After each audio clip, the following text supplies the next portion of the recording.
everybody, and we love this. We love the summer season. She does.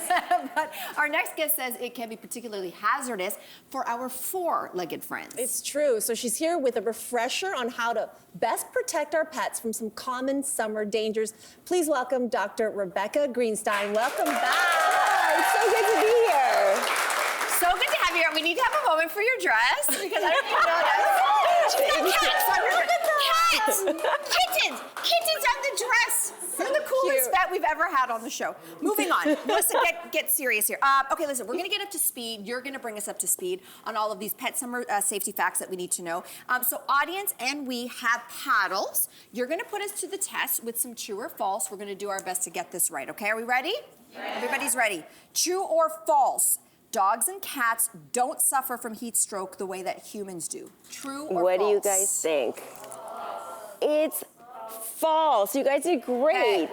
So, absolutely. So pets are particularly vulnerable to heat stroke for a number of reasons. Well, not only are they literally wearing fur coats every single season, but they dissipate their heat differently. They don't sweat like we do. A dog needs to pant in order to cool down. So on a hot, humid day, it becomes almost impossible to do that, so they're very vulnerable to getting heat stroke. It's a really good idea if you have a really densely coated dog or a certain snub-nosed breed to just really avoid strenuous activity, especially midday. You want to walk them early morning, later in the evening when it's cooler, and it's a critical discussion, signs of heat stroke. Some people miss it. So anything from excessive panting to drooling, red eyes and gums, they're vomiting, they're having difficulty breathing, lethargy. These guys can go into shock. If you're unsure, you have to seek veterinary attention immediately. Mm-hmm. And one last important thing, it's critical that we don't go the other way and overcool them because it can send them into shock. Mm. Oh, quickly, now this is a personal question. I have a cooling coat for my Doberman. Yeah. Do those work to keep body temp down?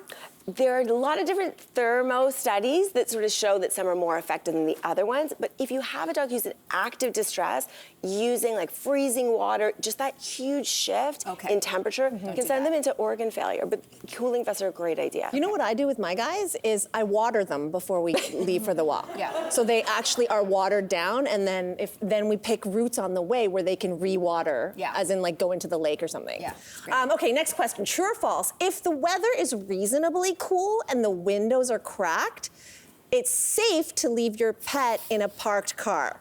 Oh, I just think I am so happy that everyone is in agreement on this one. This is a public awareness issue, and every single year someone drops the ball on it. Your pet does not need to come with you along for errands. On a day that's 29 degrees, even with the windows cracked, a car takes 10 minutes till it's 40 degrees interior temperature. You add another 30 minutes, it's 50 degrees inside. Wow. You can kill someone. So leave them at home and don't even attempt it. In some regions, it's actually illegal, and it should be. As it should be. Yeah. Absolutely. Okay, so next question. My Barney, he loves the sun, and he's a sunbather. Check him out. That's basically what he's doing right now, I guarantee you. So I'm curious about this one. All dogs can get sunburns, even the long-haired dogs. True or false? What do you guys think? Ooh. So the answer is yeah, it's true. Oh. Obviously, the Barneys of the world are more vulnerable. They're more, if you sunbathe more, you have more exposure. If you're lightly coated, if you're sparsely coated, then yes, you have a higher risk. Some cancers have also been linked to that's my boy. UV exposure. No, that's not my boy. No. Okay. Sometimes he does that, though. I mean, yes. So you have to know your dog. If your dog is like a sun worshiper, then we would want to consider pet sunscreen. It is a thing. You want to talk to your vet, me, about things like that. It's important to avoid human products because some of them contain zinc oxide, which can actually cause a toxicity. Oh, God. We have the sunscreen, though. Yes. The sunscreen is like a cream? It depends. It comes in different formulations, but you want to make sure that it's pet friendly and actually pet approved rather than just slapping on one of your own products onto them. Good point. Got it. Yeah. We have horse sunscreen, so like, listen, it's a thing. True or false, guys? This is a big one in the summertime. All dogs can swim. True or false? Okay, so you guys are right. So it's false. Now, it is true that inherently they should be able to doggy paddle on an instinctual level, but I think you can ask certain breed owners where certain breeds have an affinity towards this. Golden Retrievers, Newfoundlands, Portuguese water dogs. It's like they were born to be in the water. Yeah. And other dogs are more timid, less adventurous, and also their builds. I'm calling out these stocky bulldogs. Oh, yeah. They are built like tanks, short legs, snub nose. They are more vulnerable to drowning because they can take in water, and they may not also enjoy it. There are exceptions, okay? So there may be there's surfing bulldogs, but if you're not sure, you want to go slow. Water safety is very overlooked. Life jackets can be life-saving, and if you don't know how your dog's going to react with water, it's probably best to stick to terra firma. They look so cute in the life jackets They really too. do. Absolutely, absolutely. Fashion too. Summer is barbecue season, and a lot of dogs are waiting to get in on the feast. That said, at a barbecue, true or false, some bones are acceptable to feed to dogs. Some bones, true or false? Oh, I don't know. I'm gonna say I feed some bones to my dog. And you're not alone, but I'm gonna answer this from a vet's perspective.